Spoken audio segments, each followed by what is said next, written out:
what we're going to be presenting to our board on the 29th of August is an outline to hire a consultant, and to make this available to all of you, to look at measuring or determining how significant the underground economy is and whether or not we have enough resources to be able to address it, but also a proposal to identify 3 staff to be partners of yours as handling the public works complaints, and it'd also be someone that would coordinate with other state agencies through the JESSIP program. So, can I have a comment, Dave? Sure. For everyone that's spoken so far, I appreciate everything that you said. We all know that there's an issue in the underground economy, and as a board, I appreciate Dave trying to bring it to the full board, and we'll be able to make a decision at the board level. But no, I think there is an issue. There's been an issue a long time, and we're trying to make some steps there. Okay. Thanks. Thank you, Michael. So I turn it over to Mike Chemnensky to talk about enforcement tools. One thing we've looked at is continuing education or requiring contractors to take specific courses. So Mike. Yes, so thank you everybody for being on the call today. And it's we're just coming to the end of a legislative session, so it's a little bit early for ledge proposals for next year, but we always like to hit the ground running if we can. There's always going to be more developed in the fall, but for now we have an issue that's popped up. When we discipline a licensed contractor for violating the law, we have disciplinary guidelines in our regulations that describe exactly for each violation the steps the board can take to discipline the licensee. And oftentimes, instead of actually straight revoking a license, we'll do what's called a revoke stay. In other words, put the revocation on pause and put the licensee on probation. And the probationary terms will often include requirements that the licensee has to complete in order to go back to a valid status. And one of those requirements is to take specified courses, classwork. It could be related to projects that went wrong or the importance of pulling a permit. There's a lot of different options out there to the registrar and the enforcement staff for requiring this as a condition of probation. We also have the letter of admonishment, which was supported by industry. That was a bill we were able to successfully get through a couple of years ago, which also allows the board to require licensees to take classes. But what we found, and what was simply the case, is that if the licensee does not complete the required coursework in the specified time frame, the CSLB cannot reimpose revocation automatically. We have to simply either reinstate the license, or we put them through notice and hearing and another disciplinary action on just that issue of whether they completed the coursework or not. It's a big lift. It's AG expenses. It's time and effort for staff. And basically, CSLB doesn't have authority to simply state you didn't complete your probation because you didn't take the required courses. We have to put them through notice and hearing all over again. So an idea is to do what we simply do for restitution, which is if you fail to provide restitution for a consumer, CSLB can automatically reinstate the revocation. We don't have to go through hearing. That's on the books. Well, we'd like to do the same thing for the coursework. So it's a thought. We thought we'd put it out there and see what you thought. And Dave, if you want to add anything to that, or if I missed anything. Well, it's just that I know that we have John Norwood with us, and he's been promoting as education in the pool industry, where if you're violating the installation practices or some type of contracting requirement, that you need to take a course, learn how to do it right. We can do that now through our letter of admonishment, as Mike mentioned. We can have an order of correction, but it's the accusations, and we can revoke someone for not paying or complying with the order as it relates to paying the civil penalty or paying, cost recovery, or paying restitution, but not if we tell them to take even the law exam. So what's happened, what came to our attention, is we tell contractors, you're violating the home improvement contract law. You took half the money up front. You need to take the business exam, and they can't pass it, or they don't take it. And so, that's not effective. So this is a board objective. The board wanted us to look at whether we can use enforcement tools to have contractors take courses when they've demonstrated a need to learn more about their trade or how to conduct contract legally. when we don't have the resources to spend money on an accusation to reimpose revocation. That's really the key. If we write an accusation and it gets appealed, it could cost us $20,000. Those are your licensing fees. So is there, I don't know, so is there any support, there's support for that? I think there would be. It's just ability to operate by operation of law. When we issue an order, that's something that I do, is when we get a decision from an ALJ, I write an order, and I'd like to include in the order a requirement to take specified courses. And I already have been doing that, but wouldn't have the leverage to revoke the license if they don't comply with the order. Yeah, so what happens, I mean, a licensee will be given a couple months to take the law exam as a condition of probation, and as Dave mentioned, they can't pass it. And that we're at the end of the probationary period, and we simply reinstate the license because we don't have the authority to reimpose revocation for failing to comply with probation unless we go through the administrative process that Dave described. And it would just be on that issue of whether they took the exam. It's not worth it, the cost. So that's what we're talking about here. Yeah, it's when an accusation is a revoked statement, you continue in business, but we do an order. There's certain things you have to do: pay restitution, pay the costs, and also we take a course. That's really what it is. So let us know if you have any concerns about that. I'm going to turn it over to Carol, though, to talk about what she's been doing with emerging technologies. It's pretty exciting.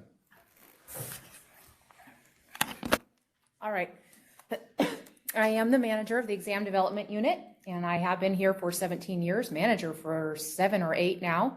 So I have been here for a long time. What we do every single trade, every single time, we revise every single exam. That occupational analysis process that Brian was talking about, we do that too. We do it every 5 to 7 years for every single exam that we have, and that is 47, soon to be 48 exams. As part of that process, we go out and interview licensed contractors who are active in the trade and who have current active licenses. We also, as part of that interview process, we ask them about new and emerging technologies. We ask them about new laws, new codes, new trade association standards that they're forced to abide by or that they need to abide by.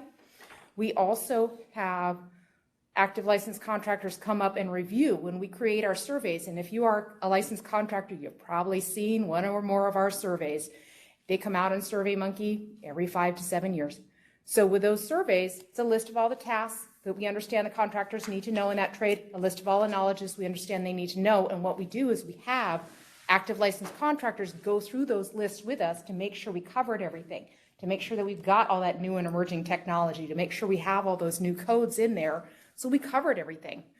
Before we put our survey out, we also have our classification deputy look it over and make sure that we haven't gotten any scope creep.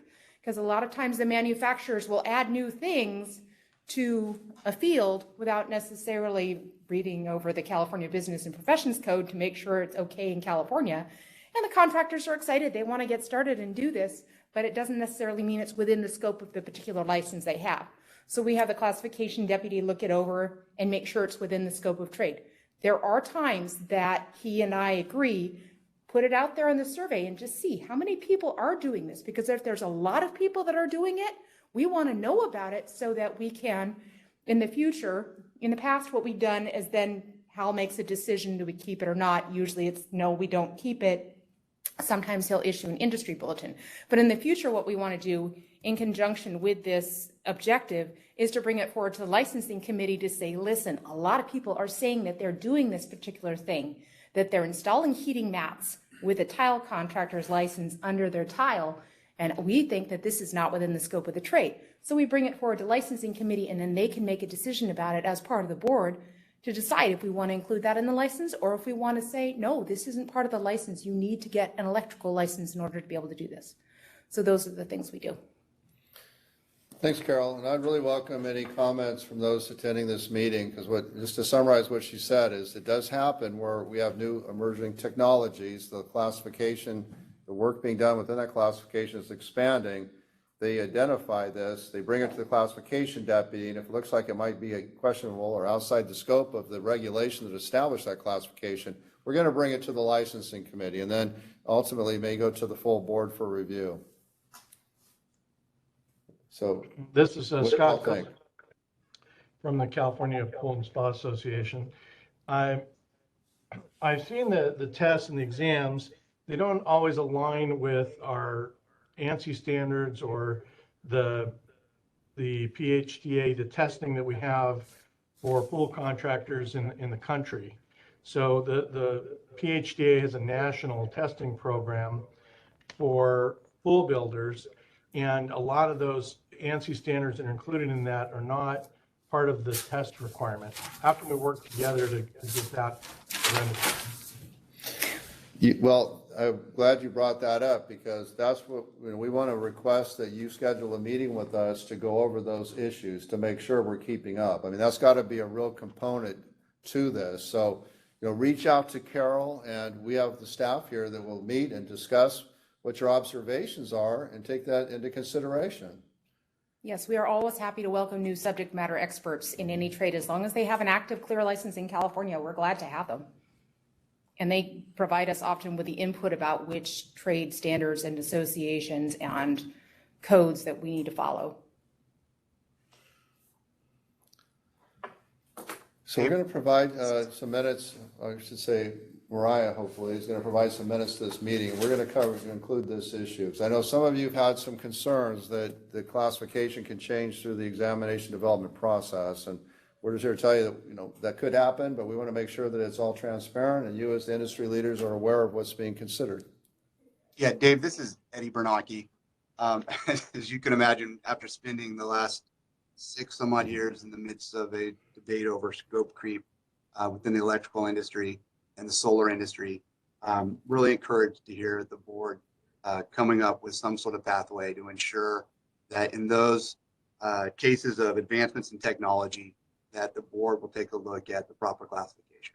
I think that would put a lot of, not just the electrical trades, but all the trades, put a lot of their concerns to bed with this happening across the board. So really appreciate the board taking this under consideration and looking at it. Absolutely. And one agenda item we're trying to confirm for our board meeting either on August, is it 30th and 29th and 30th? 30th and 31st. 30th and 31st. We have a joint meeting with the Nevada board, but we're hoping that Nika is going to make a presentation on cyber installation, the cyber industry and how it's developing. I had a chance to observe that. It was fascinating with the low voltage that's happening today in people's homes. So real excited about that. We can get your folks to make that same presentation for our board. I think it'll be very well received. So if there's nothing else with the staff legislative concepts, I'm going to turn it back over to Mike, and we want to get your ideas for legislation. I know John Norwood has one, and perhaps some of you have another as well. So Mike? Yeah, before we do that, I saw a couple of hands go up. I just want to make sure there is no further comments. Are you guys seeing any more public comment on, okay, either on the testing or the staff proposal?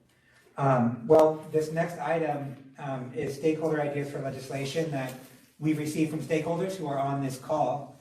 And rather than get too heavily into these, I will invite our first proposal, Mr. Phil Vermillion, if you're still on the line. If you want to talk to us about construction manager license requirements, and then of course, staff is available to chime in on any points raised or questions.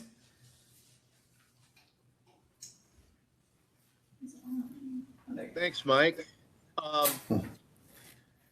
Interesting issue has come up, and it's something I guess that we knew about, but it just recently reared its head again with regard to construction managers not having to be licensed. And we've had several meetings with Dave and Mike and a couple of the people from the industry. We're going to be following through on that. But part of the thing while we were looking and having these meetings, it came up that people in the industry that had pushed back when legislation came out. Mike, correct me if I'm wrong on the date. Was it 2017 when this was addressed last?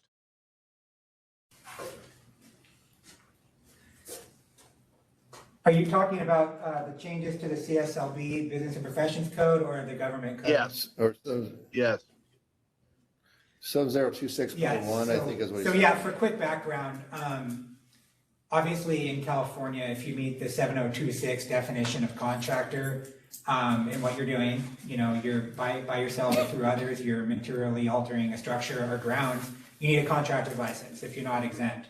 That applies whether you're in public works or private works, whether you call yourself a bond manager or an ice cream man. If you're doing 7026, you need to have a license.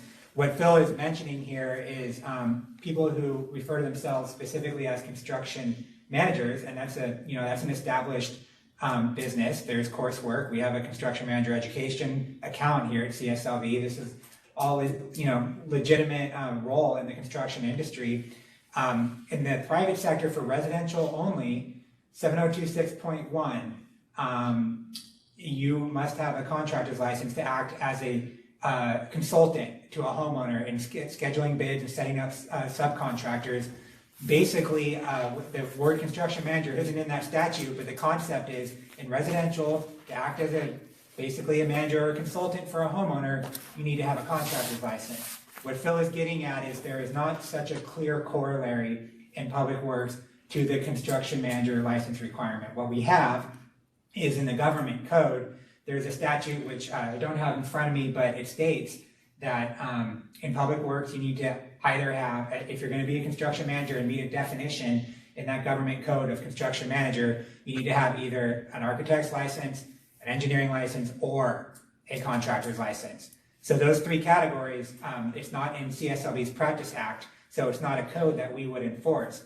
But for us, we're always just going to look at whether the person is acting in the capacity of a contractor. The question is on public works, if they're scheduling bids for contractors or controlling the project, when is a license required? If I could just quickly add to that, 7026.1 was amended, I guess, in 2017. At the time, there was opposition from school districts, Marriott, large corporations, that they want to be able to hire a consultant. We looked at, the board had adopted a presidential decision called the Sean Sage decision. And this is where people were acting as consultants and didn't want to become licensed. But because of the opposition, Senator Monning made it specific to home improvement. And so now there's this gray area where some school districts and others could use some direction. I think that's what Phil's talking about. Now, Yeah. and that's the problem with school districts. Right. And this came up in a school district that won't go mention, but they've had this consultant for several years that has been charging the school district inordinate amount of money to oversee their projects. On top of that, when a project would be completed, he would get a percentage of that contract on top of that. He was literally milking the school district for millions of dollars. And the guy isn't licensed on top of that. And so here we have these huge projects being built and with no direction, somebody with a proper license. And in my mind's eye, that's wrong. And so thanks for bringing it up, Dave, because I think this is something that we do need to discuss, and I think we have to be serious. I can see Eddie's getting ready to chomp at the bit there. Go for it, Eddie. I was just going to chime in. On behalf of United Contractors, we've worked on this issue for the last 4 or 5 years. There are a couple sections of the Public Contract Code and State Contracting Act where we actually altered the construction manager at risk and the construction manager multi-prime sections to require that the architect and engineer, if they're operating as a CM on those types of projects, also has to be licensed by the Contractor State License Board. So I think there might be a model out there that we could look at, Michael, and take from, and it does bridge that architect engineer all the way to the contractor licensing requirement for CMs that are doing major construction projects in the public sector, which would be outside that residential section. So I know that the engineering contractors and general contractors that we represent have been very active in this area and wanted to see some sort of fix to ensure that those construction managers have a contractor's license. So Yeah, happy absolutely. to work with you on this. Good. Do you think the start would be to try to draft like an industry bulletin? We could work with the Attorney General's office under existing laws and see if we can draft an industry bulletin that would provide the direction everybody's comfortable with. But if it comes out, we don't have clear statutory authority in this area, then we propose legislation. We could work with you, Eddie, and you, Phil. Yeah, absolutely. You got my pledge. Okay.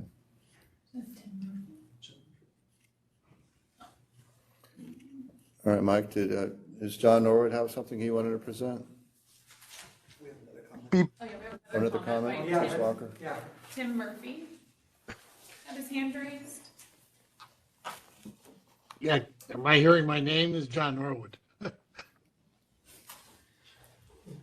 Before we go to the next item, do we have any questions on the construction manager or comments on the construction manager issue? Yeah, this is Chris Walker with Hey, Chris. We would want to be involved in that as well. We share the same concern expressed already. Thank you. Excellent. Anyone else? Yeah, Tim Murphy has his hand raised. Mr. Murphy? Hi, good afternoon. This is Tim Murphy. I'm the CEO for the Sacramento Regional Builders Exchange. Michael, you might recall this a couple of years ago. It was in early 2000, right before COVID, but we had a member company that provided office furnishings, modular systems, and they were looking at being one of the successful bidders for the state court projects. So they had literally tens of millions of dollars of furnishings for the new court buildings. And there was a determination that the furniture provider needed to hold a contractor's license for the installations. They were able to, they had an employee on staff who had previously had a contractor's license going back a number of years, but he was required to take the test again. Unfortunately, he didn't have the knowledge on the business practices component of the test, and so failed and had to wait 3 months to take the test a second time, which he was successful in passing. But it leads me to believe that there might be some type of accommodation that could be made in this kind of circumstance. I'm going to go back and pull the details out, but if it's okay with you, I'd like to have Mark Smith, our advocate, follow up with you on this item to see if there might be some way to, I don't know if it's creating an exemption or for companies where they might have the business practices side of things, but employ somebody who does the installation, if there might be some accommodation with the testing. Yeah, I know Mr. Smith is here today. Happy to coordinate with him and follow back up with you on that. I know that there's an exemption. Do you recall if the determination was from CSLB or from someone else? It was with CSLB. I'll go back and pull the information. Yeah, but, send me the info and we'll take a look at it because there is an exemption already for material suppliers that don't contract for the installation of the works within a structure. So that exemption is on the books, but I hear you on the other issue, and let's take a look at the background and we'll loop back together on it. Great. Thanks very much, Mike. Of course. Michael, can I ask a question on Yes, this? come on up, Mark. Mark Smith, I work with Tim at SRBX and with the California Builders Alliance, representing all the exchanges throughout California. I mean, maybe I'm comparing apples to oranges here, but I also used to work for the American Council of Engineering Companies, representing engineers, and it's my understanding that, you know, if you're in a supervisory role, you don't have to be an engineer to oversee the work of an engineer that's being done, as long as it's a licensed engineer doing the work. In the case of a construction manager, would it not, or is it not sometimes acceptable to have something similar where as long as that person and the construction work is actually being done by somebody with a contractor's license, that there's that opportunity for a construction manager to engage without having to have a contractor's license? And I'm deferring any judgment on the legislative proposal, and of course would like to learn more, but just my initial thoughts on that. I think it depends on the activity of the employer of the construction manager. So we'll look at that, and on that industry bulletin, we'll loop you in and take a look at the issues. Right. Yeah, And I guess this largely raises it in the sense that, like, we've got a workforce development problem in this state. We need more professionals working in this industry, and so I think there's a balance to be struck between Obviously, we want to ensure that people who are doing the work are appropriately trained and licensed. There's no question about that whatsoever, right? But we also have this workforce development issue where we don't have enough people. And so there's a balance. Absolutely. You know, there's the fifth day decision too. I think kind of lends itself to what you're mentioning, and that is where you're a consultant to a public, awarding agency, but you have a licensed general contractor or a B contractor on site. So that's the kind of thing we'd want to look at. Is when does that consultant cross the line and require a contractor's license? Right. Points well taken. So, Jesse Jimenez, I don't know if there's still any room for public comment here. Of course.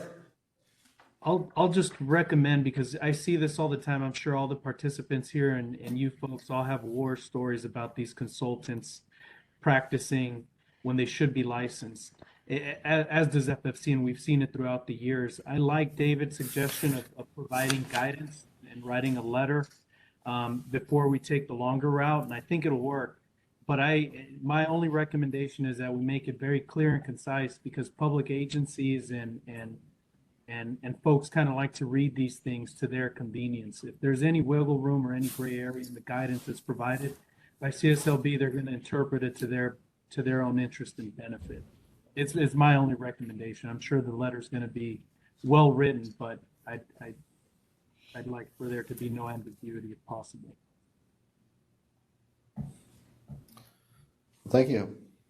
Thank you. Is there any other questions? I don't see anyone else's hand raised. So the next item is a proposal by the California Pool and Spa Association. And I believe Mr. Norwood, thanks for hanging on. If you're on the line, we'll have you kick it off. Sure, thank you. This is John Norwood, California Pool and Spa Association.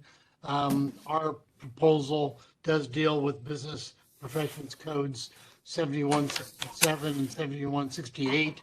I did submit a letter to the Contractors License Board outlining it. I have Scott Cohen, who's the president of our association, on line here as well, and I'm going to actually let him take the lead on this because he knows it better than I do. So, Scott, why don't you go from there? All right. Thank you, John. Good afternoon, everybody. There are two statutes in the Professions Code, 7167 and 7168, that apply only to pool contractors. So they apply just to C53s. And 7167 says that if your contract is missing anything substantial from 7159, which is your home improvement contract requirements, that it's not enforceable by the contractor in any way. And so what attorneys do with that is they turn it over and they try to go for full disgorgement.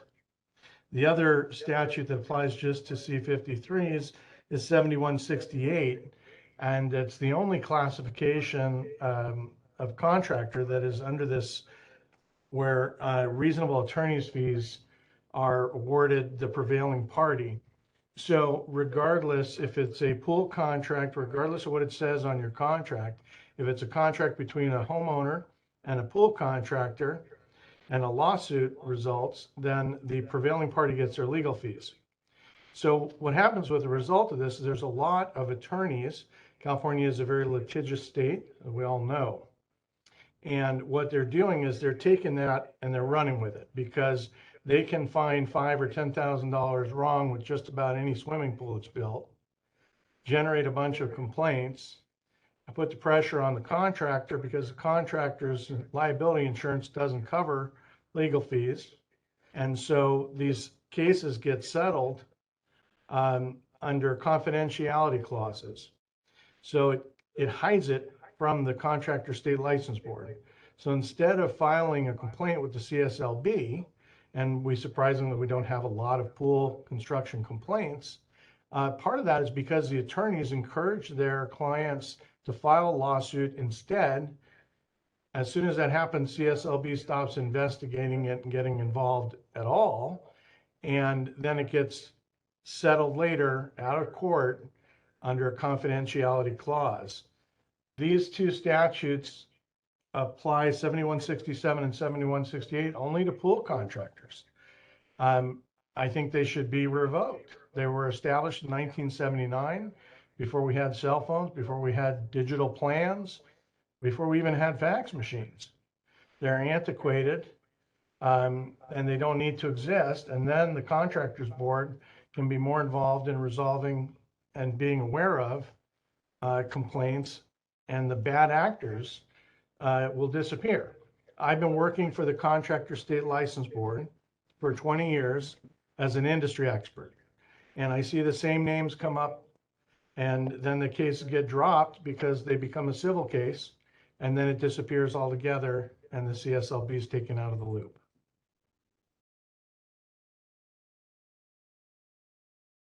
What can we do to get these laws revoked? Well, what I just discussed with your comments with our chair, Mary Tyker. She suggested we would assign this to our ledge committee to review. And we'll let you know when the next meeting is. We're in, by the way, we're in the market for a ledge chief. Well, sure, we're happy to pursue this going forward. We didn't expect a decision today. I just point out, Scott said these were antiquated, and I think they are. There's one provision that makes void and unenforceable the contract. If you miss, let's say, subdivision C4 of 7159, it means that if a consumer pays any portion of a contract for work done, the contractor has to get them a full and conditional release of any kinds of potential lien on that section of the work before anything else can be billed. I'm betting that doesn't happen very often. Okay. Problem with these statutes is they make it very expensive for a pool contractor to get general liability insurance in the state of California. We pay more in California than in any other state. And the reason for that is, of course, because we're in a litigious state, but the reason it's so easy for lawyers to file a lawsuit is they're guaranteed their legal fees. And that really only other thing we see that is with PAGA, with the employment laws. And it really shouldn't be here for only pool contractors. Yeah. If it's all contractors, then we certainly have to accept it. But if it's only pool contractors, and we can't get rid of these statutes, then as an alternative, I would suggest that we allow continued education and require it for pool contractors so that they can be informed of these laws and avoid litigation. Committee meeting scheduled at this time, but we learned, I think it was yesterday, that we can now conduct board meetings virtually again. So that's real exciting. So quite possible that we'll be scheduling a ledge committee and an enforcement committee meeting before the August 30th board meeting. And we'll keep you posted regarding that. Okay, thanks very much. Sure. John? Okay. Are there any other ledge ideas? You have a hand up? Phil Vermeulen. Phil? Oh, he lowered his hand. Oh, Lord, okay. Okay, well, we're just a few minutes over our 90 minutes. I don't know, Mary or Can you hear me Michael? now? I had it on mute, I'm sorry.